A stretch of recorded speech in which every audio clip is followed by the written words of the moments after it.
Okay, so yesterday's video obviously smashed, literally loads of likes. I'm not even going to talk about it too much. So we are here today with the biggest, or well, one of the biggest episodes in January transfers so far, okay? It's a huge episode. Yesterday's episode consisted of lots of players in the Premier League moving. Now let's go abroad for a minute now. Let's go into Europe and other places as well. Also guys, very close to 725,000 subscribers. If you guys click the subscribe button down below, that'd be absolutely insane. If you could try and hit that, that'd be you know, incredible. I'll shout probably a few of you out in my next video or something like that. And if you could also drop a thumbs up and like down below. 5,000 likes in this transfer video, insane. Let's get into the first player. Badstuber is the first one we're going to take a look at today. Now this guy's completed a loan switch from Bayern Munich to Schalke. So this one is a little bit, like I say, we're going to Germany right now for the first one. Badstuber, he's been at Bayern Munich for quite a while now. He's actually been there for like 8 years, which is pretty impressive. He's made 119 appearances for them, but now he's gone on loan to Schalke. So that is, it's quite a controversial one, I suppose. Listen to this though. On the same day, it was confirmed by Bayern Munich themselves that Badstuber signed a contract extension with the club lasting until 2018. So obviously in the first half of the season, he's only made like one appearance at Bayern Munich. That's why he's gone out on loan. But he's also signed a new deal with Bayern Munich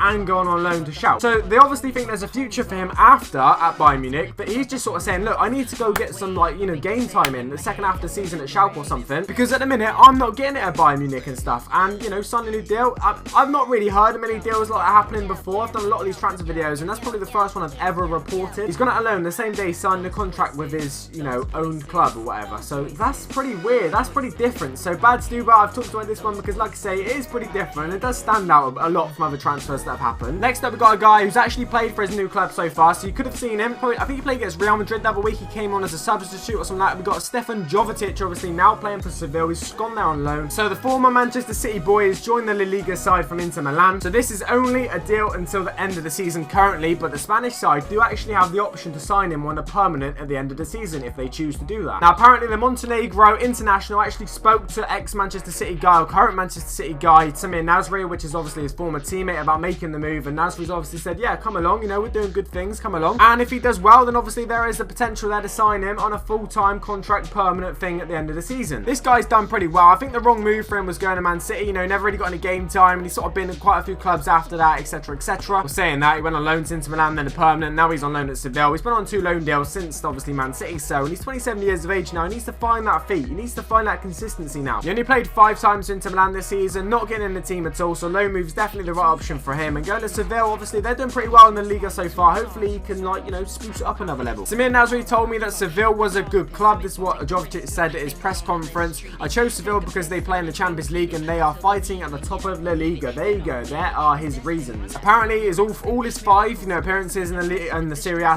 this season have all been from the bench or whatever, so obviously he's not really happy about that, and you know, he wants some first team action. Fair enough. Seville, good move for him, I think. Next up guys, we've got a guy who's been at a lot of clubs. He's quite a famous little name. Everyone that probably, you know, watches football or, you know, plays FIFA or something like that, they will recognise the name Felipe Melo. He's quite well known. He's played quite a few games with Brazil 22, but he's been at a lot of clubs as well. I'm talking loads in obviously Brazil. I'm talking quite a few in Spain, been in a couple in Italy, so he's been around the block a bit. It's pretty much fair to say. But now he's actually gone back to Brazil, so the 33-year-old is obviously seeing his, you know, number. He's seen his days coming to an end. But saying that, he has signed a 3-year deal, okay, with a Brazilian club, so that's pretty awesome. He has signed a 3-year deal. According to this though, it's a bit of a strange deal. He's actually on loan currently, but he's actually signed a deal with the new club, and when the loan's over, he just sort of switches over to the new club, I think. Which it just sort of looks like it. It's quite weird. But yes, the reason I talked about this guy is because a lot of you are well aware of this dude. Like I say, he was at Inter Milan the last season, 31 appearances between now and 2015, which isn't really loads, just a couple of years. And well, obviously we only really just got into 2017. It's not loads, but it's also not bad. But Felipe Melo,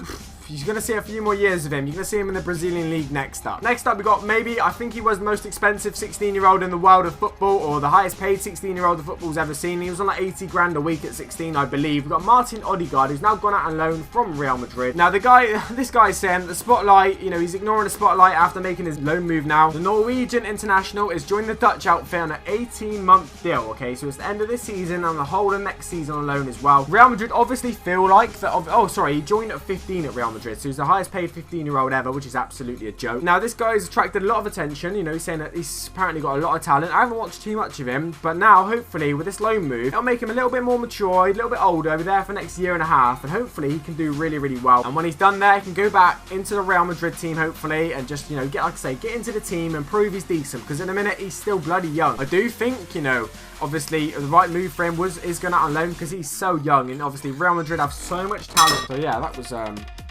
pretty strange. But obviously this dude is so young, like I was literally just saying. He does need to go out on loan. He's got a lot to prove still, and obviously, you know, Real Madrid don't want to sell him because they paid a lot for him in the first place. So loan move seems like the sensible one for Martin Ødegaard, if I said that right. In the next one, we have an ex-Premier League guy, okay, and obviously this dude has now left the Premier League. Well, actually got relegated, so he sort of left the Premier League before that. So but now he's actually gone, you know, away from England altogether, if you like. Now the Brazilian midfielder Sandro, should I say, obviously ex-QPR. He has left Loftus Road on a permanent deal. So this guy, obviously, he's ex-Premier League. He has been about in the English leagues for quite a few times now. But anyway, the Brazilian midfielder who joined QPR from Tottenham Hotspurs in the summer of 2014 has joined the Super League club, obviously, on a 3-year deal. 3.5-year deal to be absolutely specific. So yes, a lot of you remember him from his time, obviously, Tottenham, and they went to QPR when QPR was still in the Premier League. And, you know, it's sort of just been a bit, I don't really know. But yeah, he's gone to Turkey now. We're probably never going to hear from him probably ever again. Obviously, we will hear from him eventually, but, you know, he's sort of gone off the radar now, away from English football into Turkish football. And yeah, we just won't come across him too much anymore. That's just the way the cookie's going to crumble, I think, with him. Last but not least, we got a transfer that was actually completed yesterday, I believe. We got Jeffrey Schlupp, who's actually joined Crystal Palace from Leicester on a £12.5 million deal, 4.5-year contract. Now, the fullback or winger will be available in Palace's Premier League game at West Ham on Saturday, which actually they got smashed, so that didn't go too well. Palace actually saw off interest on West Brom and Aston Villa to sign the Ghanaian international, who rarely featured in the Leicester first team under Ranieri this season. Now, this is from Sam Allardyce himself. I am delighted we have been able to secure Jeffrey's services. He is a player I have admired for some time and is a talented and athletic player. He will bring strength and experience to the defence and will be a major asset for the club, having just turned 24 years of age. So he's pretty young, you know, so he's got a long way left to go. Obviously, he signed a 4.5-year deal, so he's going to be there for bloody ages yet. So Crystal Palace, you know, obviously if that was his debut against West Ham, it's not really, you know, gone too well, but it's still a decent signing for you. Ranieri actually admitted on Thursday, before the deal was complete, that he actually, the 24-year-old, had asked to leave. Now, ahead of Leicester's Premier League game with Chelsea on Saturday, so this is obviously just gone, I spoke with him, he spoke with the club, and of course he is not happy. He's a fantastic man, a fantastic player, and he said if he wants to go, he can go. So this is basically, obviously Ranieri's come out and said before the transfer was happened that, you know, this guy wants to leave and it's probably going to happen. A bit like the Payet situation, that's a bit strange in a minute. All the fans in the English game, you know, what do you think of the Payet situation in a minute? West Ham just sort of made this guy, if you like, and he's sort of treating him a little bit disrespectful in a minute, saying he don't want to play.